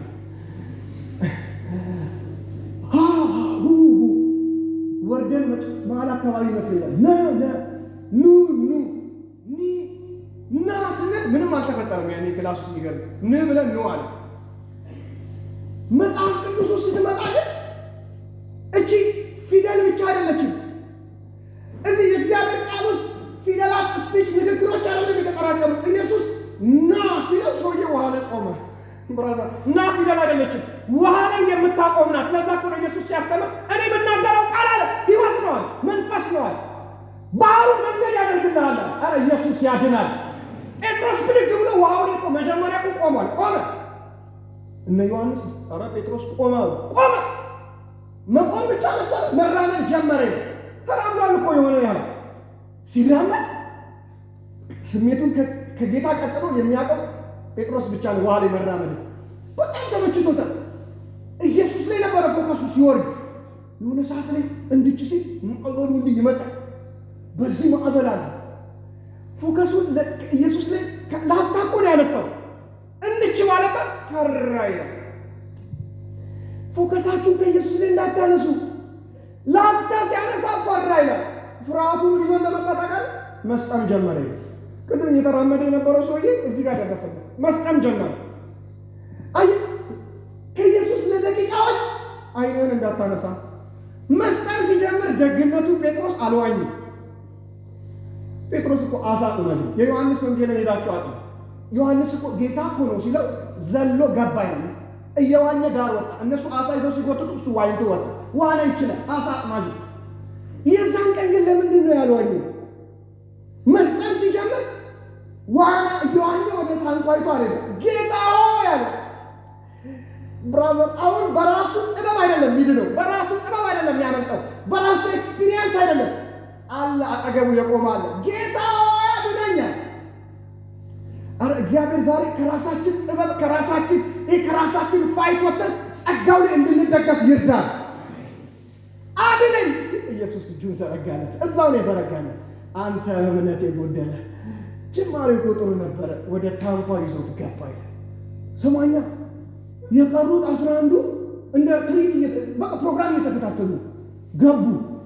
ሲገቡ መጽሐፍ ሲናገር እንደዚህ ይላል፣ ሁሉም አንተ የእግዚአብሔር ልጅ ነህ ብለው ታንኳዋ ላይ ተንበረከኩ፣ ሰገዱለት ይላል። ምን ብለው? እስቲ ከኔ ጋር በሉ፣ አንተ በእውነት የእግዚአብሔር ልጅ ነህ። እስቲ ጮክ ብላችሁ በሉ፣ አንተ በሉ በእውነት የእግዚአብሔር ልጅ ነህ ብለው ሰገዱ። እንዴ ልጅ ነህ ካሉ በኋላ ሰገዱ። ይሄ ልጅነት ምንድነው? የሚሰገድለት ልጅነት ነው ብራዘር። አንተን እኮ አሁን ቀጥሎ የኛን ትንሽ ነገር አሳያችኋለሁ። የኛን እናንተ ልጅ ናችሁ ብለን አንሰግድላችሁ። አንዳንድ እንዲሰገድለት የፈለጋለ ልጅ ነህ ተብሎ የተሰገደለት ኢየሱስ ነው። ለምን? እሱ ከዘላለምም የአባቱ የባህሪ ልጁ ነው። አብ ነው፣ መገኛ ነው፣ አባት ነው። ወልድ ከሱ የተረፈ ነው ከዘላለም። ይሄ ነው ባህሪያቸው። ሁለቱም ከዘላለም ያሉ ናቸው። አንተ የእግዚአብሔር ልጅ ነህ ብለው ሲሰግዱለት ልክ እሺ፣ አሁን ለምሳሌ እነ የኖስቲሲዝምን አስተሳሰብ አምጡት። ፍጡር ነው ከተባለ ኢየሱስ አንድ ነገር ማድረግ አለበት። መላእክት ሲሰገድለት ይቆጣል። ብዙ ተነሱ፣ እኛ እኮ እንደናንተ የምናገለግል ተነሱ ይላል። ኢየሱስ እዚህ ክፍል ላይ ተነሱ ማለት ነበረ። ተነሱ ማለት የነበረበት ትልቁ ምክንያት ምንድን ነው? ኢየሱስ እኮ ስለ ስግደት አስተምሯል እንዴ! ትዝ ይላችኋል? የማቴዎስ ወንጌል ምዕራፍ 3 ላይ ኢየሱስ ምን ብሎ እንዳስተማረ? የማቴዎስ ወንጌል ምዕራፍ 4 ላይ ሰይጣን መጣና ፈተነ። ሰይጣን በቃ አንተ ነገር ታደርግልኛለህ እዚህ ጋር በቃ ችወነ ነው አይደል? ዝም ብለህ አንድ አፍታኩ እንዴ ስግድ ብለህ ብድግ ብለህ ታለ ይሄ የዓለም መንግስታት በጠቅላላ ነው አይዋው እነዚህን በሙሉ እሰጥሃለሁ። በቃ የሚጠበቅ ቀላል ነገር እኮ ነው። ስግድ ብለህ ተነስ ሰጥተሃል ውል ከዛ ቢሊየነሩ በቃ ዓለምን ግዛ። ይሄን ኦፖርቹኒቲ ብታገኙ እንዴት ነው? ኢዚ ነው እኮ እንዲህ ብርቅቅ ብሎ ብድግ ማለት ነው አለበት። ከዛ ቢሊየነር ነህ፣ ከዛ ታዋቂ ነህ፣ ከዛ ዓለምን ትገዛለህ። በቃ ሁሉን እሰጥሃለሁ። ሲምፕል አይደለም የሚች ብሎ መነሳት። አረ እዚህ ዘመን አማኞች እንጨክን ብዙዎቻችን ጎልች ብለን እየተነሳን ነው እንዴ! እያንዳንዷን እድል ለመጠቀም እኮ አሰብስበናል። ኢየሱስ እንደዛ ሲለው እንደዚህ ያለ ለአምላክህ ለእግዚአብሔር ብቻ ስግደት። ለማን ብቻ? ለአምላክህ ለእግዚአብሔር ብቻ ስግደት፣ ለእሱ ብቻ ነው። ግን ማቴዎስ 14 ላይ እንደዚህ ሆነ። ብቻ የተባለለት አብ በዙፋኑ ቁጭ ብለው ሌላ ደግሞ አንዳለ ስግደት የሚቀበል። አረ ኢየሱስ ያድናል። ሁሉም ታንኳ ላይ ዝቅ ብለው ሲሰግዱ ስግደት ተቀበለ። ኢየሱስ ያድናል። ስግደታቸውን ተቀበለ። ልክ አይደላችሁም ብሎ አላረመም። አብረው ከዛ ተሻገሩ። ስግደትን የሚቀበል ልጅነት። ስግደት ማለት እኮ አምልኮ ነው ብራዘር። ወርሺፕ የሚቀበል ልጅነት ታውቃለህ? የኢየሱስ ልጅነት። ኢየሱስ የእግዚአብሔር ልጅ ነው ሲል አምልኮ ሳይቀር የሚቀበል ልጅነት ነው። ስለዚህ ይህ ልጅነት መለኮትነትን ነው የሚያሳየው። ከዘላለም ከአብ ጋር የነበረ መሆኑን ነው የሚያሳየው። እሺ እንቀጥላ። ሌላ ኤቪደንስ፣ ሌላ ከንጭ እንጨምርበት። የዮሐንስ ወንጌል ምዕራፍ 5 ከቁጥር 1 እስከ 18 እስቲ እናንተ አጥኑ በቤታችሁ። እኔ ደግሞ እስቲ ሐሳቡን ልንገራችሁ። ትዝ ይላችኋል? ቤተሳይዳ በምትባል ስፍራ ቀኑ ሰንበት ነው። የኢየሱስን አገልግሎት በጣም አስተውላችኋል? ግን ሰንበት ቀን ፈውስ ይበዛል። አሁን ብዙ ቸርቾች በር ላይ ይለጥፋሉ ፖስተር ማለት ሮብ ከ10 ሰዓት ጀምሮ ጸሎት፣ እሑድ ከጠዋት 3 ሰዓት ጀምሮ አምልኮ፣ ዓርብ ፈውስ ምናምን ብለን ኢየሱስ ጴጥሮስን ጠራለ። ከዚህ በኋላ በጣም ፈሪሳውያን ስላስቸገሩ፣ የካህናት አለቆች ሰዱቃውያን ስላስቸገሩት አንድ ፕሮግራም አጣ ኢየሱስ። ሰንበት ቀን ፈውስ ብለን ለጥፈናል። ሰንበት ቀን በጣም ኢየሱስ የፈወሰበት ቀን ሰንበት ቀን። አብዛኛዎቹን ታሪኮች ተመልከቱ። ብዙ ፈውሶች ሰንበት ቀን ነው የሚካሄዱት። ለምን ይመስላል? ሰንበት ቀን ኢየሱስ ለፈውስ ለተአምራት ለምናምን ፐርፖዝ ያደረገ። ስማኛው አንዱ ክፍል የዛሬው ክፍል የዮሐንስ ወንጌል ምዕራፍ 5 ቤተሳይዳ በምትባል መጠመቂያ ለ38 ዓመት ቁጭ ያለ ሽባ ታውቁታላችሁ። 38 ዓመት እዛ ቦታ ላይ ቁጭ ብሎ ኢየሱስ የሆነ ቀን በዛ ያለፈ በቃ ሲያይ መልአክ በአመት አንዴ እየመጣ ያቺን መጠመቂያ ያናውጣታል። ቀድሞ የገባ ይፈወስ። መልአኩን እኮ ዲፔንድ መሆን ይቻላል፣ ግን ቀድሞ የገባ እሱም አንድ ሰው በቃ ተዘጋ። ከዛፋል ኢየሱስ የዛን ቀን ሲመጣ የ38 ዓመት ጥያቄ ተሸክሞ ቁጭ ብሏል ሰውየው። መጠመቂያውን ያያል 38 ዓመት ሙሉ 38 ዓመት ሙሉ እቺ መጠመቂያ በጣም ነው የሚያውቃት። ኢየሱስ ቀረበና ትከሻውን ቸብ አድርጎ ምን ላደርግልህ ዘንድ ትወዳለህ? ቀና ብሎ አየው። ሃይ አለ። አይተዋል ምን ነው 38 ዓመት ሙሉ እዚህ ቁጭ ብዬ ጀመረ። ብራዘር እሱ እንዲህ ጥርቅም ያለ ብሶት አለበት። 38 ዓመት ሙሉ የተጠራቀመው ማውጣት ጀመረ። ከኔ በኋላ ይመጣሉ ሰው ያላቸው ሰዎች ተገፈታተው ይገባሉ።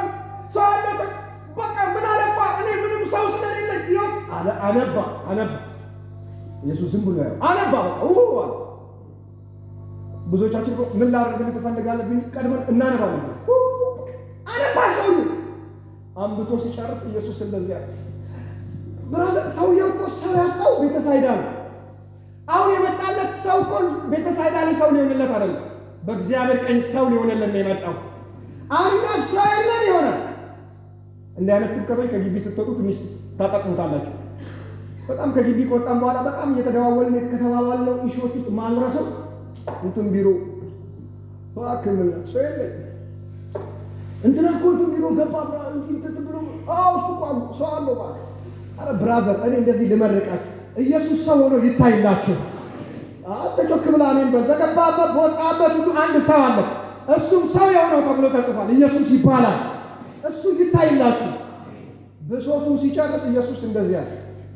ጴጥሮስ ዛሬ ቀኑ ምንድን ነው? ሰንበት። ዛሬ ሰንበት። ዝቅ ሲል የሰውየው ፍራሽ አለች 38 ዓመት ነው። ምን ፍራሽ እንደሆነ አልናገርም፣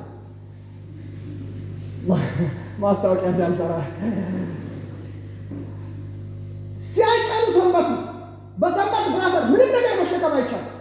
ሰንበት ቀን ስራ አይሰራም። ስራ ምንም የሚባል አይሰራም። ኢየሱስ ሲያይ ቆይ ገና እኮ አሳያ መፈወስ ራሱ እኮ ስራ ነው። ለዛ ነው የተከለከለው። እስቲ አልጋህን ተሸከመው እግርን እስቲ እግርን እኛ ቤታው የበዙ ፈውሱ እስቲ አልጋህን ተሸከመው። እግሩ ተረሳ። አልጋህን ኢየሱስ ፎከሱ እግሩ እኮ በቃ ለት እኮ ማውራት ተጀመሩ። የእግሩ ጉዳይ አጥቷል። አልጋህን አለ ሰውየው። የእግሩን ጉዳይ ራሱ ቼክ አላደረገም። አልጋው እግር ውስጥ እየተራመደ ነው። ብራዘር አልጋውን ተሸክሞ መራመድ ጀመረ።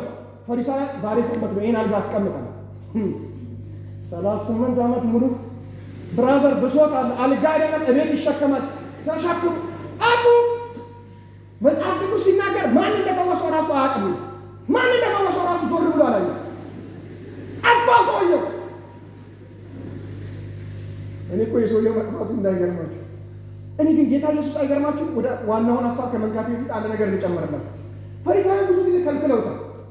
አንድ ጊዜ ኢየሱስ መቅደስ ውስጥ እያስተማረ እያለ አንዲት ለ18 ዓመት የጎበጠች ሴት እንዲህ ብላ ትገባለች። እነሱ እንዲህ ያዩታል፣ እሱ እሷን ያያል፣ እነሱ እሱን ያያሉ። ሲያያቸው ፈውስ ዛሬ አይቻልም ማለት። እሷን ሲያይ ግን የ18 ዓመት ጥያቄ ነው። እስቲ አንድ ጥያቄ ልጠይቃችሁ አለ። ዞር ነው ከእናንተ መካከል ሰንበት ቀን አህያውን ግንድ ላይ ይታሰራል። እንዲህ አንገቱ ላይ ገመድ ገብቶ ብላ ይታሰራል።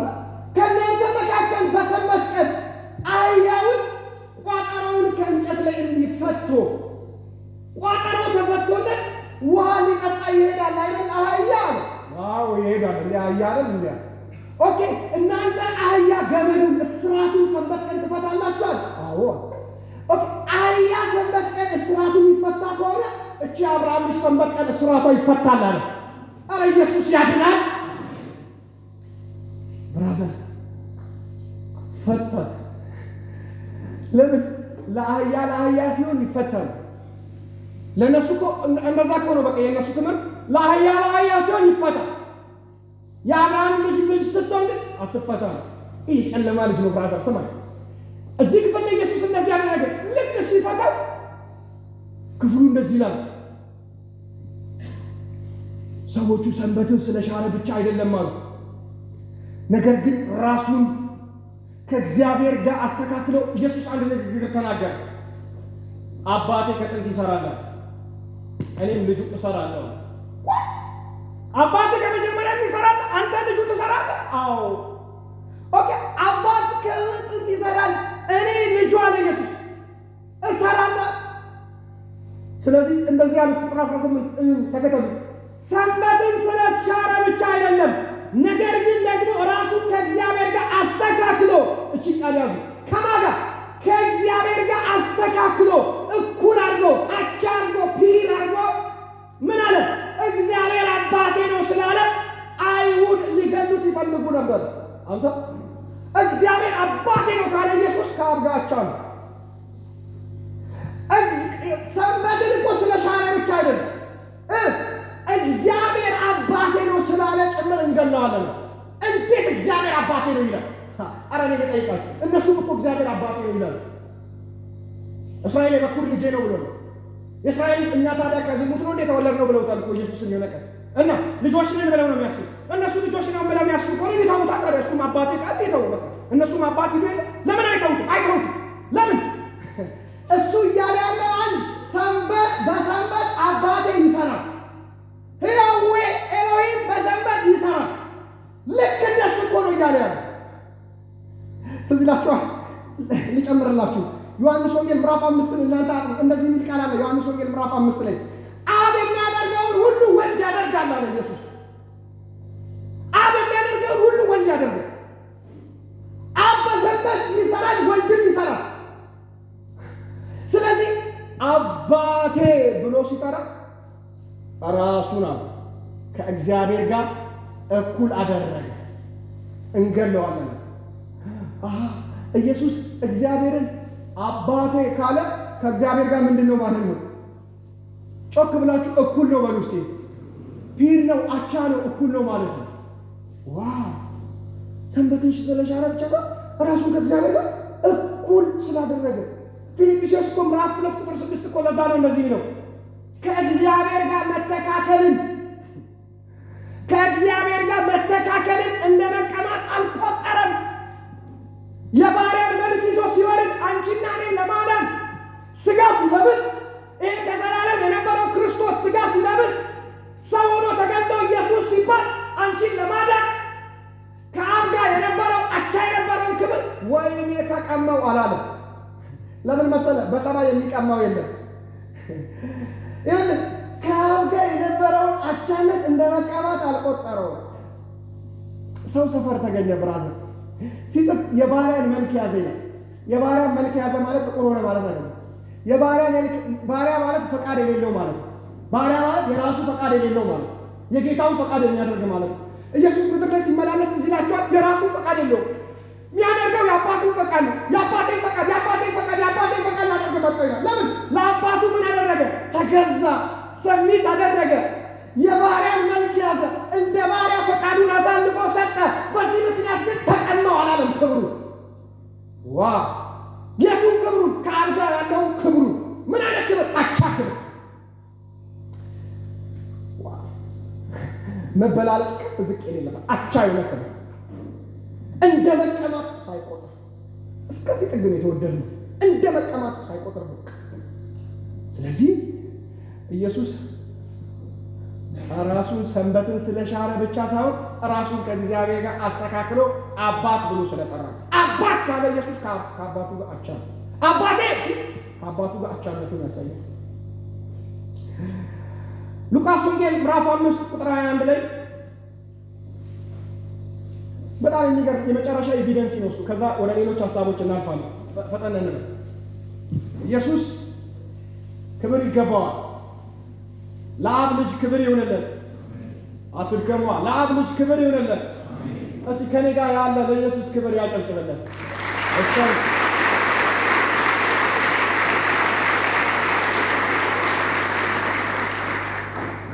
የሉቃስ ወንጌል ምዕራፍ 5 ቁጥር 21 እናንተ ያዙትና አጥኑት። በጣም የሚደንቅ ታሪክ አለ። ኢየሱስ የሆነ ምኩራብ ውስጥ ይሁን ሰው ቤት ነው እያስተማረ ያለ፣ ምኩራብ ወሩ እንደዛ እያስተማረ ያለ ሰው ክራውድ ነው፣ ጥቅጥቅ ብሎ ደጁ ሁሉ ሞልቷል። ኢየሱስ ጠጋ ሲል ደጁ ሁሉ ተጠቅጥቆ ነው ያለው።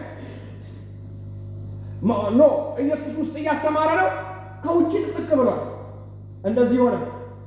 4 ሰዎች አንድ ሽባ ሰው በቃሬዛ ይዘው ሽባ ነው ሰውየው በቃሬዛ ይዘውት ቸርች ሲመጡ ቸርቹ ሞልቷል። ሰው ሙሉ በቃ እዛ ጋር ኢየሱስ ቤት ይሉ መግቢያ ሲያጡ እኔ በጣም የሚደንቀኝ ታሪክ ነው መጽሐፍ ቅዱስ ውስጥ ጣሪያ ላይ ወጡ። 4ቱ ሽባውን እንደያዙ ጣሪያ ላይ ወጡ። የአይሁድ የቤት አሰራር ምናልባት እንደ ሶማሊያ አካባቢ አሁን ይተውታው አላውቅም ቢሆን እንዲህ ከርቭ ነገር የቤት አሰራር ታውቃለች፣ እንዲህ ከርቭ ነገር።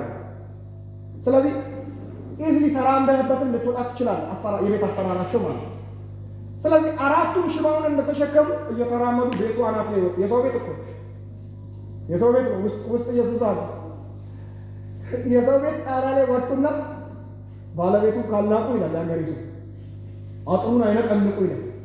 የሰውየውን ጣሪያ መርገጥ ጀመሩ፣ ማፍረስ ጀመሩ። ያኔ አዳማ ቆርቆሮ የለም አዳማዎች ረገጡ፣ ጣሪያውን አፈረሱ። የሰው ቤት እኮ ሰውየው ይፈወስ እንጂ የሰው ቤት ጣሪያውን ካፈረሱ በኋላ እንዲህ ሲያዩ ከታች ኢየሱስ ይታያል። ሰውየው እኮ ሽባ ነው ጋይስ። ዘሎ ራሱ የሆነ ጥግ ላይ ቃሬዛ ላይ ተያዘ። ለቀቁት፣ እንዲህ አንስተው እንዲያራግፉ። ምን አይነት ጭካኔ የተሞላበት እምነት ነው! በጣም ጭካኔ አይታይም፣ ግን እምነት የሞላበት ጭካኔ እኮ ነው። የት እያራገፉት እንደሆነ ታውቃለህ? ከታች ኢየሱስ ነው ያለው። ብራዘር ለምን ልጁ እንዲህ ባናት አይገባም? ኢየሱስ ጋር ነው አይደለም እኮ አይደለም። ኢየሱስ እኮ ጳውሎስ ሲያስተምር ትዝ ይላችኋል። 3ኛ ፎቅ ላይ ቁጭ ያለ አንድ አውጤክስ የሚባል ጎበዝ ነበር ይላል መጽሐፍ። ጳውሎስ ሲሰብክ ምናልባት እንደኔ ወሬ አረዘመ መሰለኝ። ልጁን ቅልፍ እንዲህ ያደርገዋል። መስኮት ላይ ቁጭ ብሎ ነው ደግሞ የሚሰማው።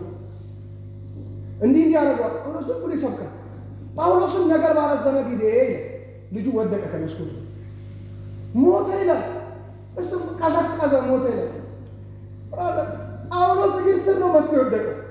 ጳውሎስ እግር ስር እንኳን ሲወድቅ ጳውሎስ ፍስ አደረገውና የቀዘቀዘውን አንስቶ ይላል ሕይወት ያለውን ሰጣቸው ይላል። ጳውሎስ እግር ስር እንኳን ወድቆ እንዲህ ከሆነ የኔ ጌታ ኢየሱስ የሕይወት ሁሉ ምንጭ የሆነው የዘላለም አምላክ ብራዘር ክብር ይገባዋል።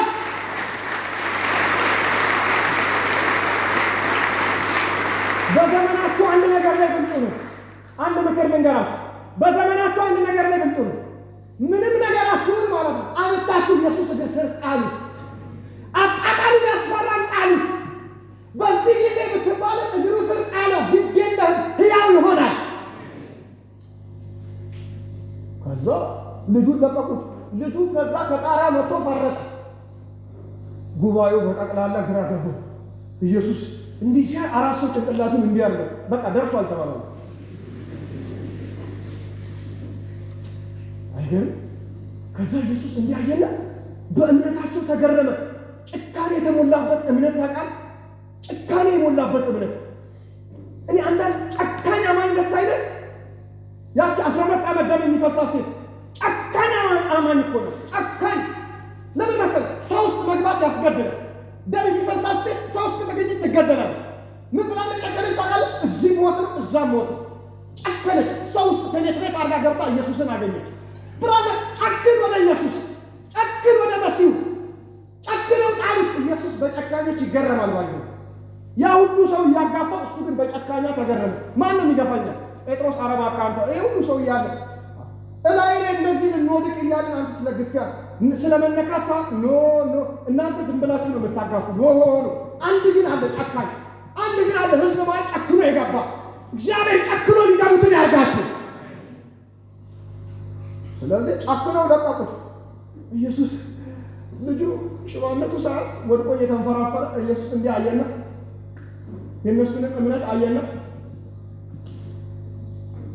ኃጢአት ተሰርዮልሃል። ብድግ አሉ። ጉባኤው ነው ሙላው። ምን ኃጢአት ተሰርዮልሃል? አንተ ኃጢአት ልታስተሰርይ እንዲህ አሉ። ከአንዱ ከእግዚአብሔር በስተቀር ኃጢአትን ሊያስተሰርይ ማን ይችላል? ትክክል እኮ ነው። መልሱልኝ። ከአንዱ ከእግዚአብሔር በስተቀር ናቸው ያሉ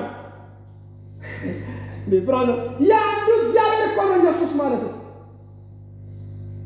ከአንዱ ከእግዚአብሔር በስተቀር ማንም ኃጢአት ሊያስተሰርይ አይችልም። እንዴት እናገራለን?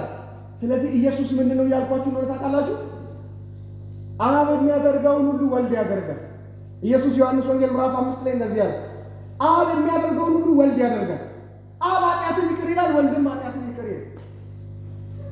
አብ ለሚወደው ሕይወትን ይሰጣል የሚል ቃል አለ። ሾኪንግ ነው። አብ ሕይወት ይሰጣል፣ ወልድም ሕይወት ይሰጣል። ስለዚህ ኢየሱስ የእግዚአብሔር ልጅ ነው። አሜን። ይሄ ልጅነት ከእግዚአብሔር ጋር ያለውን ምንድን ነው የሚያሳየው? አቻነት፣ እኩልነት ነው የሚያሳየው። ልጅ ነው፣ አንድያ ልጁ ነው። ከዘላለም የነበረ ልጅ ነው። ከዘላለም የነበረ ልጁ ነው። እኛን ለማዳን ግን የተገለጠ ነው። እኛን ለማዳን በዚህ በወደቀ ሥጋ ምሳሌ ሆኖ የተገለጠ ልጁ ነው። ክብር ለሱ ይሁንለት። አጨብጭቡለት ለስሙ።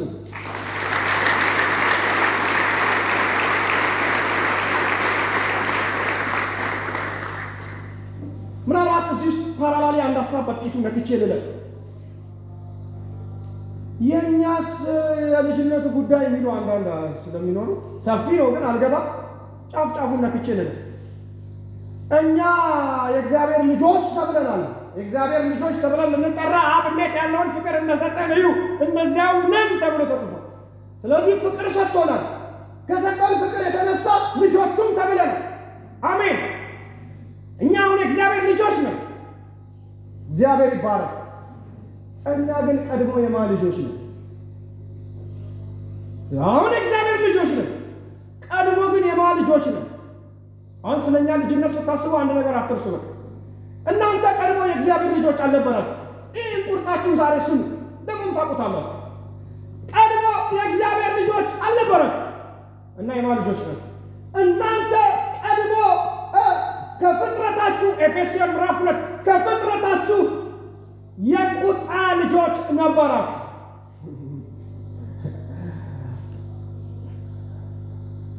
እኛ እኮ የእግዚአብሔር ልጆች አልነበርንም፣ ግን አሁን የእግዚአብሔር ልጆች ነው። ክብሩ ቀድሞ ግን የማን ልጆች ነው? ሁለት ልጅነት አለ። አሁን ማነሳላችሁ እሱ ሰው ወይ የእግዚአብሔር ልጅ ነው ወይ የዲያብሎስ ልጅ ነው። አንዳንዱ ከሁለቱም አይደለም፣ በቃ የዲያብሎስ ልጅም አይደለም የእግዚአብሔር እና መጽሐፍ ቅዱስ እንደዛ መሀል ያለ ልጅ ነው። ሰው ወይ የእግዚአብሔር ልጅ ነው በክርስቶስ ከመጣ የእግዚአብሔር ልጅ ነው።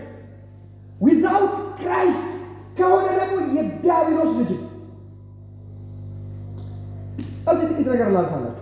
እንግዲህ አንድ ቁርጣችንን የምትነግረን ቃል አለች። ኤፌሶን 1:5 ኤፌሶን 1:5 ላይ ያለችውን ቃል አንደርስታንድ ካደረግን የእኛ ልጅነት አንድ የሆነች ያህል ብርሃን ይዘን እንሄዳለን። ለእርሱ ልጆች ልንሆን አስቀድሞ ወሰነ። ምን ልንሆን? ልጆች ልንሆን። እቺ ኤፌሶን 1:5 ላይ ለእርሱ ልጆች ልንሆን አስቀድሞ ወሰነን የምትለው ቃል አዶፕሽን የምትል ቃል ናት። የግሪኩ ቃል የእንግሊዝኛው ቃል አዶፕሽን ይላል። ገላትያ 4:5 ላይ ታገኟታላችሁ። አዶፕሽን ይላል። እንደው ብዙ ሰው አዶፕሽን የሚለው አንዳንዱ ያናድዱ። ምክንያቱም አዶፕሽን የሚለው ቀጥታ ሲፈታ ደግሞ ምንድን ነው? የምን ልጅ ነው? ማደጎ ልጅ ነው። የህግ ልጅ ነው። የህግ ልጅ ማለት ሰው እኛ አዶፕሽን የምትለውን ቃል እንደሰማ ብዙ እንቆጣለን። ለምን እንቆጣለን? ብንግባባበት አይሻልም? ቃሉ መንፋቱ አይሻልም? ጳውሎስ ለምን ይህችን ቃል ተጠቀመ ብንል አይሻልም? ምን ማለት ነው? አዶፕሽን ማለት ጉዲፈቻ ይባላል። አሁን በተለይ እኮ የገዳ ስርዓትን በደንብ የሚያክሰው በደንብ የጉዳይ ይገባዋል። ብርቅም አይሆንበትም። ምን ሲሰብክ በደንብ ያውቃል። ገዳ ስርዓት ውስጥ እንኳን ያለ ስርዓት የጉዲፈቻ ስርዓት በዛን ዘመን በመጀመሪያ ክፍለ ዘመን በሮማን ኢምፓየር ውስጥም ያለ ልማድ የህግ ልጅ ኢየሱስ ለምሳሌ የማን ልጅ? የዮሴፍ ልጅ። ኢየሱስ የዮሴፍ ልጅ የተባለ በምንድን ነው? ዮሴፍ ወልዶት ነው? በህግ ነው። የሮማውያን የስም መዝገብ ላይ እኮ የዮሴፍና የማርያም ልጅ ነው። ሶፋር ሲሄድ እኮ የጠራቢው የዮሴፍ ልጅ አይደል እንዴ ብለውታል። የዮሴፍ ልጅ ነው። የዮሴፍ ልጅ ግን የሆነው መዝገብ ላይ በቃ የህግ ልጁ ሌጋሊ አሳድገው በቃ በዚህ መንገድ ልጅ እኮ አሁን አዶፕሽን የሚለው እዚህ ጋር የህግ ልጅ ምን ማለት ነው? እሱን እንይዝ። አሁን ይሄ ነገር ምናልባት በዛ በመጀመሪያው ክፍለ ዘመን ከዚህ ዘመን ጋር ተመሳሳይ የሆነ ባህሪ አለ፣ ተመሳሳይ የሆነ ካራክተር አለ። ያሳያል። ልጅ ያልሆነ ልጅ ማድረግ ማለት እኮ ነው። ዲፊኒሽኑ ይሄ ልጅ ያልሆነ ቅድም ብያቸዋለሁ። እናንተ ልጅ አይደላችሁ፣ ግን አሁን ልጅ ናችሁ። እንዴት ልጅ ሆናችሁ? ልጅ የሆናችሁበት መንገድ እኮ ነው አዶፕሽን። ልጅ የሆናችሁ በማደጎ ነው። ምን ማለት ነው? ይላችሁ በደንብ ስሙ። ለምሳሌ አንድ ሮማዊ ልጅ ፈለገ ይባላል። በዛ ዘመን በዚህ ዘመንም ያው ልጅ ከፈለገ ልጅ እኮ በህግ ለመውሰድ አንድ ልጅ ይዞ ህግ ቦታ ይዞ ይሄድ። ዛሬ ልጅ ቢኖር እዚህ ብቅ ነው ጌታ ይባላል። ልጁን ይዞ ይሄድና ይሄ ልጅ ከዚህ በኋላ አባት ለሆነው በህግ እንድትሰጡኝ እፈልጋለሁ ብሎ ያመለክታል። ከዛ መንግስት ጉዳዩን አይለትም። ልጁ ይመጣል፣ አባቱ ይመጣል። ልጁ እዚህ ጋር ይቆማል። ከዛ ልጁ አባት እዚህ ጋር ይቆማል። አባቱን አይደለው ግን አባቱ ለሆነ የመጣሁት የማን ልጅ ነው ተብሎ ይጠየቃል። አባት የለውም። በእኛ ኬዝ ደግሞ አባት የለውም ማለት የዲያብሎስ ልጆች ነበርን ማለት ነው። በእኛ ኬዝ ከፍጥረታችሁ የቁጣ ልጆች ነበራችሁ፣ ከአባታችሁ ከዲያብሎስ ናችሁ ብሏል ኢየሱስ። ልጨምርላችሁ ጥቅስ። ሌላ ደግሞ ዮሐንስ መልእክት ላይ ሄዱ ከፈለጋችሁ ምን የሚል ቃል አለ?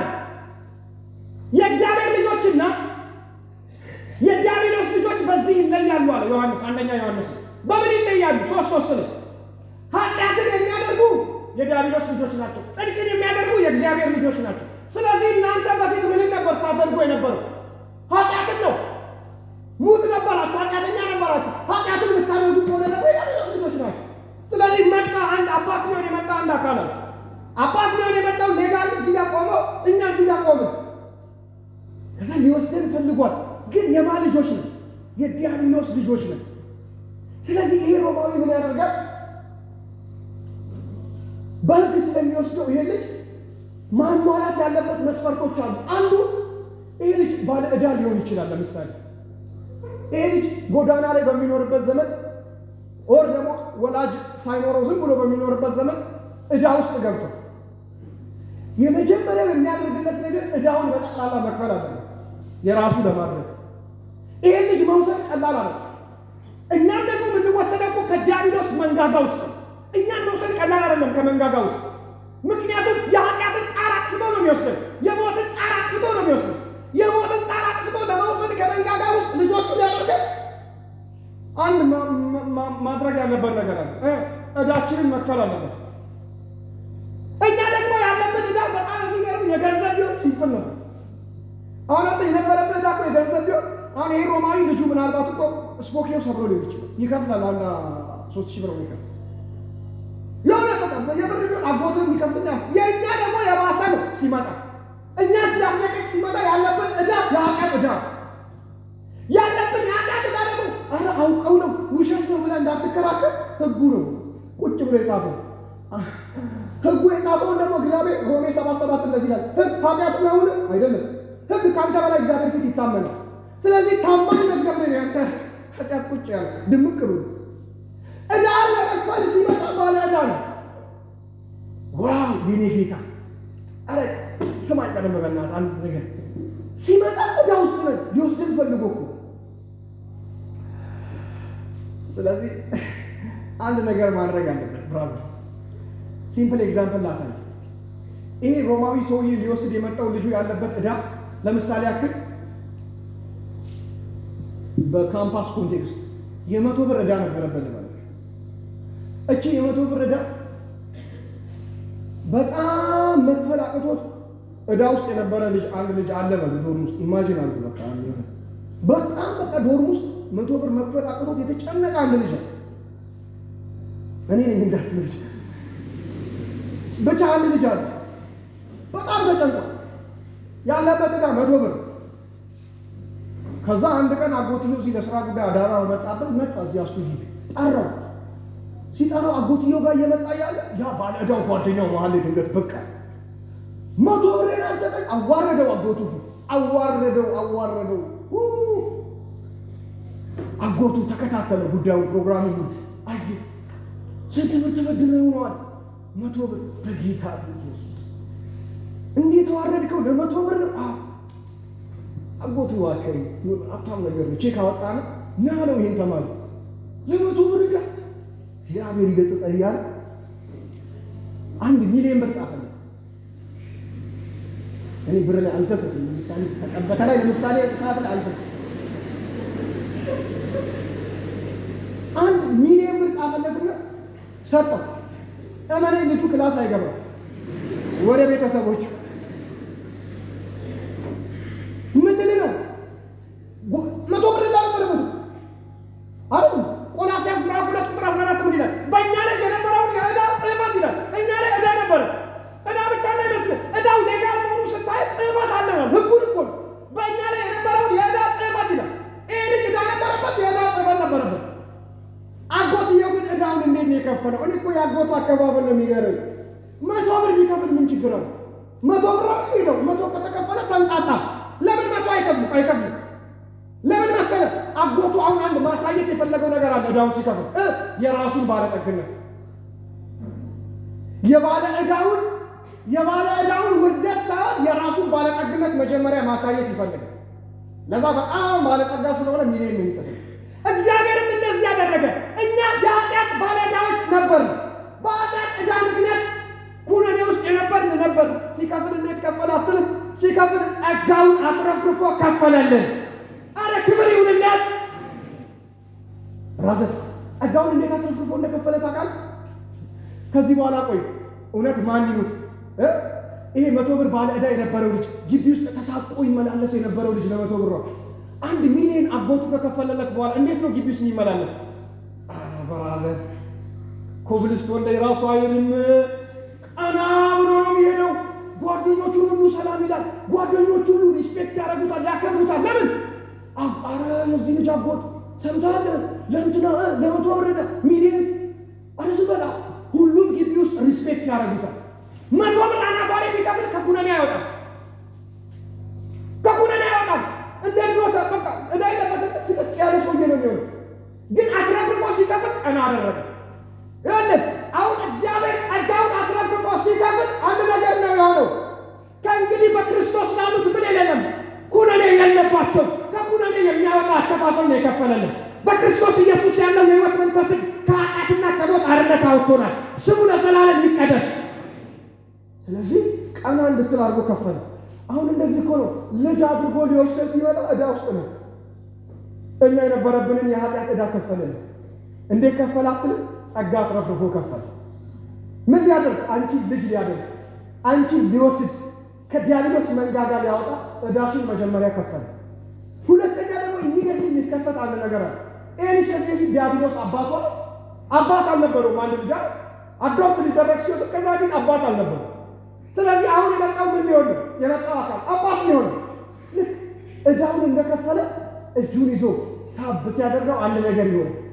ከዲያብሎስ አባትነት ወደ እግዚአብሔር አባትነት ይመጣል። አንተ ሕይወት ውስጥ የሆነው እንደዚህ ነው። በፊት አባት ነበረ ዲያብሎስ፣ አሁን ግን አባት አለ እግዚአብሔር። ከእጁ መንጭቆ አወጣህ። ምን ሊሆን? አባት ሊሆን። ኧረ ስሙ ለዘላለም ይባረክ። ወንድሞቼ ተብለው ሊጠሩ እኮ አላፈረብንም እኮ። ኢየሱስ እኮ ወንድሞቹ ተብለን እንድንጠራ እንኳን አላፈረብንም፣ ተቀበለ። ስለዚህ ብዙ የሚሆን ፕሮሰስ አለ። በእነሱ ሕግ መሰረት መታወቂያ ይሰጠዋል። ይሄ ልጅ የሚሰጠው መታወቂያ ከዚህ በኋላ የዚህ የአቶ እንትና ልጅ ነው ተብሎ መታወቂያ ይሰራለታል። ከዚህ በኋላ የተደረገልን አንድ ነገር ነው። መታወቂያችን ተቀየረ። ድሮ መታወቂያችን ምንድን ነው? እርኩሰት ነው፣ ኃጢአት ነው፣ ምንድን ነው?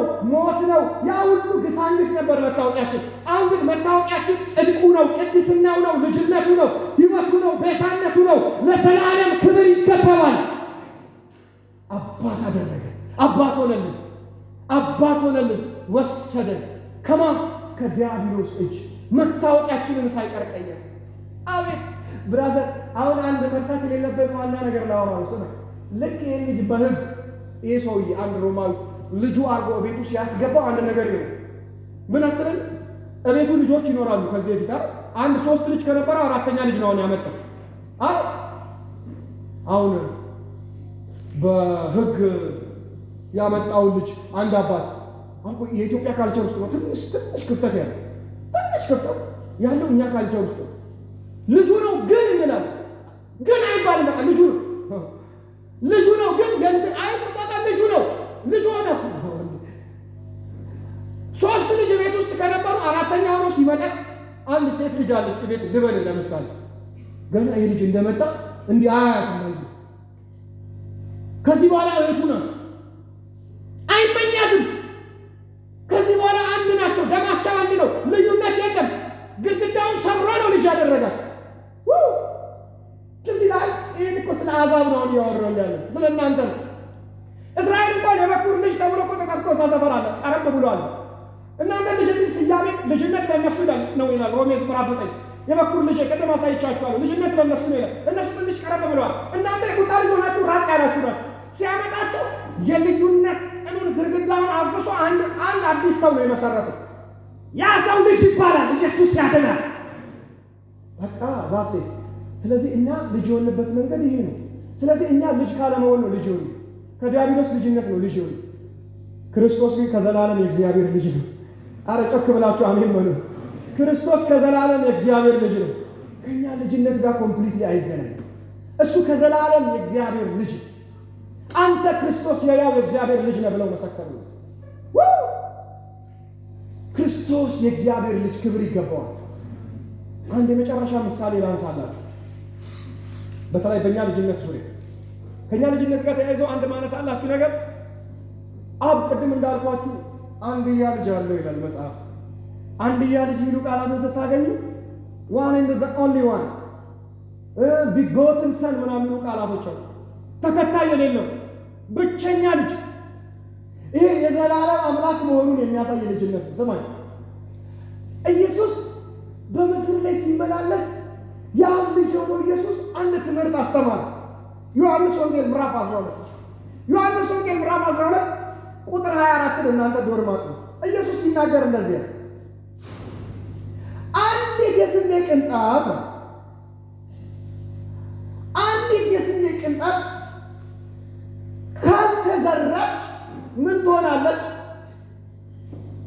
ብቻዋን ትቀራለች። አንዲት የስንዴ ቅንጣት አለች ብራዘር። እቺ የስንዴ ቅንጣት ካልተዘራች ብቻዋን ትቀራለች።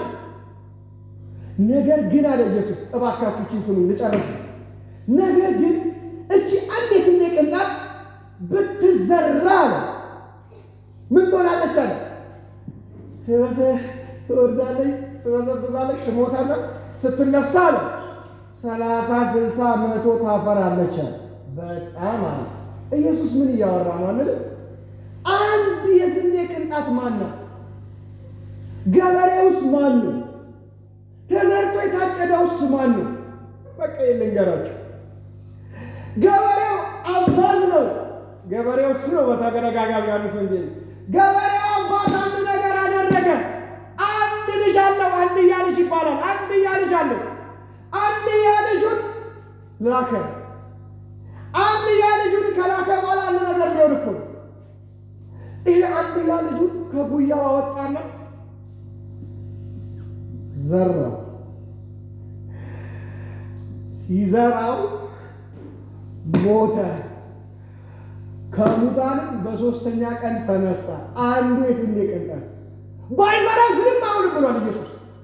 በዘላለም ዓለም በክብሩ ይኖራል። ሲዘራው ግን ሞተ።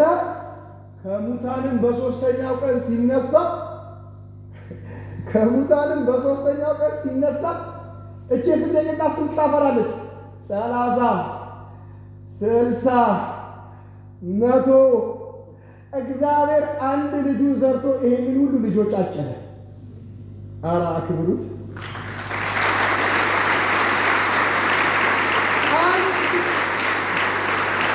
አንድ ልጁ ዘርቶ እኔና አንቺን አጨደ። ይሄንን ሁሉ ልጆች አጨደ። ስሙ ለዘላለም ይባረክ። ልጅ ላደረገ ለሱ ክብር ይሁንለት። ልጆቹ ብሎ ሊጠራብን አላፈረም። ስሙ ለዘላለም ይመስገን።